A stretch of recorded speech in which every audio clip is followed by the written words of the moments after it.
இன்னைக்கு பார்க்க போகிற வீடியோ எண்டு நாட் எப்படி போடலாங்கிறத பற்றி பார்க்க போகிறோம். நான் இங்கே சில்க் த்ரெட் அதே மாதிரி சரி த்ரெட் யூஸ் பண்ணி எப்படி நம்ம எண்டு நாட் போடலாங்கிறத நெட் ஃபேப்ரிக்கில் போட்டு காமிக்க போகிறேன். நம்ம சரி த்ரெட்டில் லாக் எண்டில் நாட் போட்டு கீழே போய் செயின் ஸ்டிச், ஏற்கனவே நான் செயின் ஸ்டிச் எப்படி போடலாங்கிறத பற்றி ஒரு வீடியோ போட்டிருக்கேன். இப்போ அதே ப்ராசஸ் தான் இங்கே செயின் ஸ்டிச் சரி த்ரெட் யூஸ் பண்ணி நான் போட்டுட்டு இருக்கேன். உங்களுக்கு இதில் பார்த்தாலே தெரியும். சரி த்ரெட் வச்சு செயின் ஸ்டிச் போட்டதுக்கப்புறமா இதில் நான் ஒரு ஸ்டிச்சை கொஞ்சம் பெருசாக இழுத்து எடுத்துடுவேன். ஓகேவா?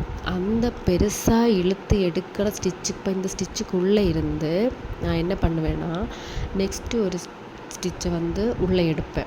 அப்போ ஃபஸ்ட்டு ஸ்டிச்சுக்குள்ளே இருந்து செகண்டாக ஒரு ஸ்டிச்சை இழுத்து எடுக்கும்போது ஃபஸ்ட்டு ஸ்டிச் ஆட்டோமேட்டிக்காகவே சின்னதாயிடும். அப்போ நம்ம என்ன பண்ணோன்னா, அந்த செகண்ட் ஸ்டிச்சுக்கு உள்ளே இருந்து ஃபஸ்ட்டு ஸ்டிச்சை இழுத்தா கீழே நாட் விழுந்துடும். நம்ம கீழே இழுப்போமா, அப்போ எண்டு நாட் விழும். ஓகேவா? அதை கட் பண்ணி எடுத்துட்டா போதும், எண்டு நாட் ஓகே. நம்ம நல்லா ப்ராக்டிஸ் பண்ணணும். ப்ராக்டிஸ் பண்ணும்போது தான் எண்டு நாட் நமக்கு கிளியராக போட வரும். ஏன்னா நம்ம பிகினராக இருக்கும்போது நம்ம ட்ரை பண்ணி பார்க்கும்போது கீழே இழுக்கும்போது மேலே அந்த த்ரெட்டு எலும்பி நிற்கத்தான் செய்யும். நம்ம எவ்வளோ ப்ராக்டிஸ் பண்ணுறோமோ அது மாதிரி தான் அந்த செயின் ஸ்டிச் போட்டு எண்டு நாட் போடும்போது பர்ஃபெக்டாகவே நமக்கு எண்டு நாட் வரும். ஓகேவா?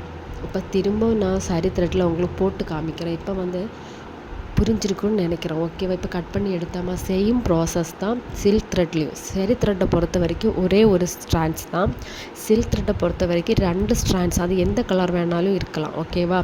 அதில் 2 த்ரெட்டோட எண்டையும் நம்ம நோட் பண்ணதுக்கப்புறமா நம்ம செயின் ஸ்டிச் போட ஸ்டார்ட் பண்ணிக்கணும். சில்க் த்ரெட்டை பொறுத்த வரையில் கொஞ்சம் சிக்கலாக இருக்கும். சம்டைம்ஸ் நம்ம ஒன்றுக்கு ஒன்று எடுக்கும்போது ஒன்று மேலே ஒன்று கீழே வர்றதுக்கு சான்சஸ் இருக்குது. நம்ம மெதுவாக கொஞ்சம் பொறுமையாக சில்க் த்ரெட்டை நம்ம ஹேண்டில் பண்ணணும். இப்போ நான் ஒரு ஸ்டிச்சை கொஞ்சம் பெருசாக எடுத்துட்டு அந்த ஸ்டிச்சுக்குள்ளே இருந்து அடுத்த ஸ்டிச் நான் போடுறேன். பார்த்தாலும் அடுத்த ஸ்டிச் போட்டு அதை மேலே எடுக்கும்போது ஃபஸ்ட்டு ஸ்டிச் ஆட்டோமேட்டிக்காகவே சின்னதாகிடுச்சு. அப்போ அந்த செகண்ட் ஸ்டிச்சுக்குள்ளே இருந்து அந்த ஃபஸ்ட்டு ஸ்டிச்சை கீழே இழுக்கும்போது அது நாட் விழுந்துடும். ஓகேவா? இதுதான் எண்டு நாட்டு. எண்டு நாட்டை பொறுத்த வரையில் நல்லா ப்ராக்டிஸ் பண்ணி, எண்டு நாட்டு மட்டும் இல்லை, ஆரியை பொறுத்த வரைக்கும் நம்ம எவ்வளோ ப்ராக்டிஸ் பண்ணுறோமோ அவ்வளோ பர்ஃபெக்டாக நம்மளால் என்ன பண்ணலாம், ஆரி லேர்ன் பண்ணலாம். நான் இங்கே திரும்பவும் சில்க் த்ரெட் யூஸ் பண்ணி எண்டு நாட் போடுறது எப்படிங்கிறத நான் காமிச்சிருக்கேன். சில்க் த்ரெட் நம்ம பண்ண தான் அதோட ப்ராக்டிஸ் பண்ண தான் கிளியராக வரும். சம்டைம்ஸ் கட் ஆகிறதுக்கு சான்சஸ் இருக்குது. ஓகேவா? நம்ம சில்க் த்ரெட் ரொம்ப பொறுமையாக தான் ஹேண்டில் பண்ணணும். சரி த்ரெட் நமக்கு போட ப்ராக்டிஸ் பண்ண அழகாக வந்துடும் எண்டு நாட். அதே மாதிரி தான் செயின் ஸ்டிச்சும்.